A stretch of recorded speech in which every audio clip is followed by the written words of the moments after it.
عرفك الشفرة بتاريخ اليوم اللي هو 23/6. تمام.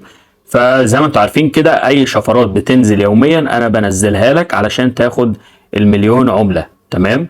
وزي ما قلت لك حوار الديلي كومبو ده انا بنزله لك في المنتدى على القناه بتاعتي، بنزل لك صوره للشكل اللي قدامك ده وانت بتروح تختار بقى الكروت زي اللي ظهرت قدامك دي علشان تاخد الخمس 5 مليون عمله.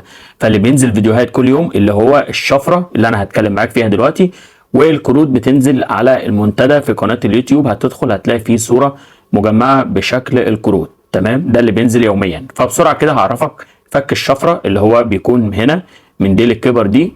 تمام. وفي طبعا ديلي ريورد دي زي ما انت عارف. الحاجات دي لو تاخد بالك في عد الساعات اهو، يعني لسه اول ما فتح الديلي الكبر عندي فاضل اهو لسه، يعني ما كملش تقريبا ساعه ونص لسه فاتح. فابدا دلوقتي اعرفك ازاي تفك الشفره وتاخد المليون عمله بسرعه. تمام. لو تاخد بالك انا ببقى كاتبها قدامك كده في شات الواتساب علشان لو حبيت تاخدها سكرين وتبقى فاهم هتعمل ايه. بسرعه كده هندخل هنا على الديلي الكبر دي. تمام. وهبدا اجي بقى اكتب الشفره اللي قدامك دي، هكتبها هنا اول حاجه نقطه، والشرطه زي ما قلت لك ضغطه مطوله ضغطه مطوله نقطه. هتكتب معانا البي زي ما انت شايف كده. هنكتب طبعا 3 شرطات. لا كده غلط. بص لما بتكتب حاجه غلط بيرجع يجيب لك من اول وجديد. فهنكتب نقطه شرطه شرطه نقطه.